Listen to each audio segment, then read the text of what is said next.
उत्तरं यत्समुद्रस्य हिमाद्रेश्चैव दक्षिणं वर्षं तद्भारतं नाम भारतीयत्र सन्ततिः.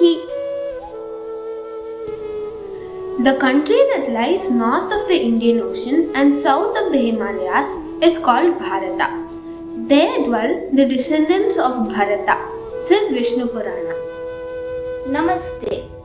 Swami Vivekananda said, and I quote, "If there is any land on this earth that can lay claim to be blessed, Punya Bhoomi, the land where humanity has allowed its highest towards gentleness, generosity, purity, calmness, and above all, the land of introspection and of spirituality, it is India." The word Bharata arises from the terms Bha meaning light, Rataha meaning being engaged in. So, a land where its people are engaged in assimilating and are in search of knowledge is called Bharata. Even though Bharata is a land of vivid religions, cultures, and languages, yet this is the only land which remains unanimous in attaining the ultimate goal of human life. This is what attracts the people from different parts of the world to our divine land. Very true, Sahana. Indians never stood for wealth, although they acquired immense wealth when compared to other countries. This nation never stood for power, even though it was powerful for ages, and thus never went out of the country to conquer. They avoided fighting with anybody and remained quite contented. Rightly said, Ovia.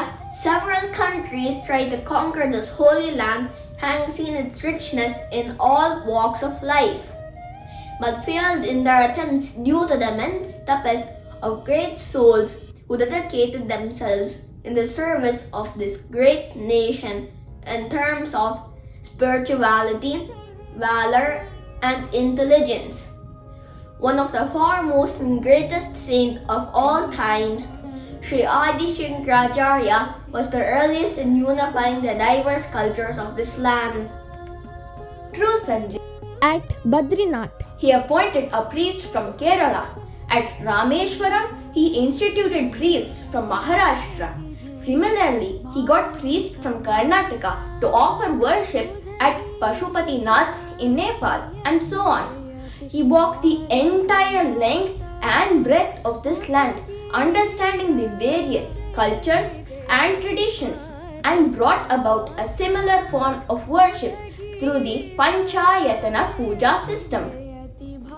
Sahana, even after several centuries of Adi Shankaracharya, this land continued to have several luminaries who safeguarded the rich culture and eternal traditions by being both valorous and spiritual at the same time.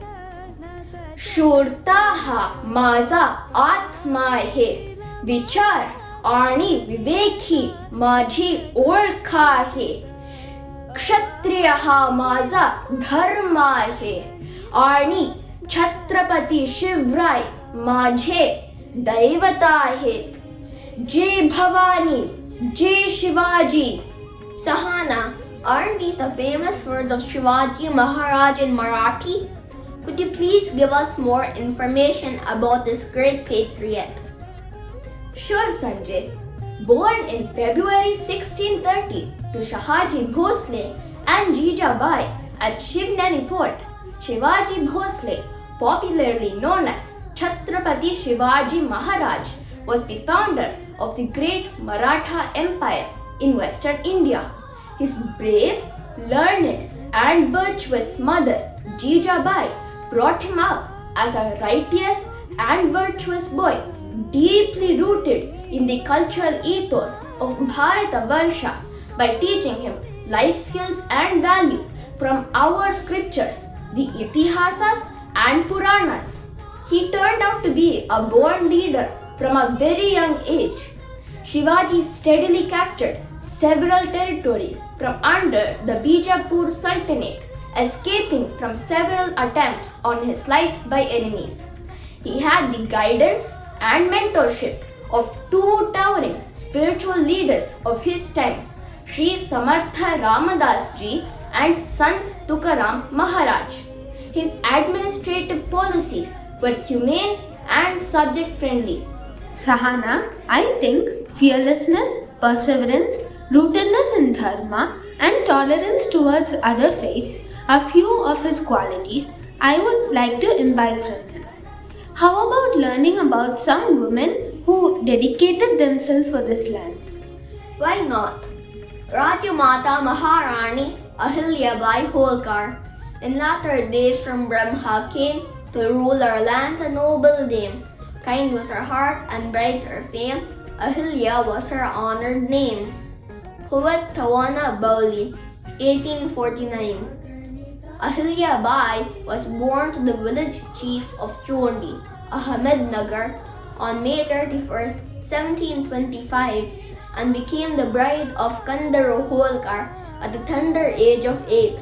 Ahilya Bai stood undeterred in spite of series of tragedies in her life.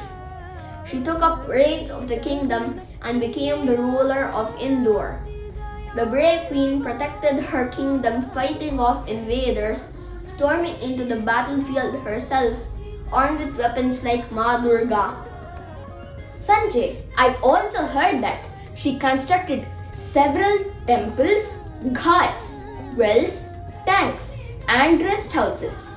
Kashi, Gaya, Rameshwaram, and Ayodhya were amongst the several pilgrim places that received her philanthropy.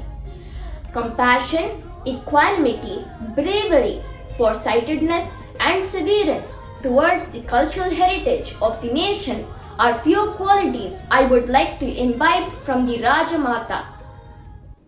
Oli padaitha kanninaai va va va, urudi konda nenjinaai va va va, kali padaitha mozhinaai va va va, kadumai konda tholinaai va va va, telivu petra madinaai va va va, sirumai kandu ponguvaai va va va, எளிமை கண்டிறங்குவாய் வா வா வா, ஏறு போல் நடையினாய் வா வா வா.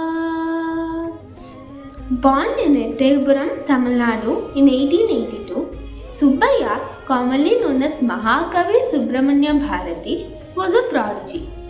He had an extraordinary talent of writing poems from childhood which got him the name Bharati. He has written thousands of revolutionary poems and articles kindling the spirit of freedom in people's minds.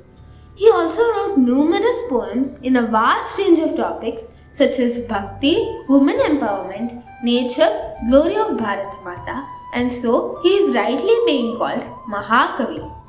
Even when he faced extreme poverty, he never lost his self-esteem. Though he faced utmost adversity from the British, he stood for his principles and never compromised on them. These are two important qualities that I would imbibe from this great personality. Time and again, Bharata Bhoomi has groomed great visionaries who have relentlessly helped us all from not drowning deep into the abyss of ignorance. The only way to express our gratitude towards these great Atmas is by carrying forward their vision of Swadharma Charanam, protecting cultural heritage, and being righteous. Hence, let us serve this country every moment as involuntarily as breathing, and not restrict ourselves to do it or talk about it only on the Independence Day. It is purely Bhagavan's blessings that were associated with Bharata Bhoomi in this Janma. However, we wish, just like Andar wished for, எற்றைக்கும் ஏழேழ் பிறவிக்கும் உந்தன்னோடு உற்றோமே யாவோம் உனக்கே நாம் ஆட்சேவோம் மற்றே நம் காமங்கள் மாற்றேலோர் எம்பாவாய்.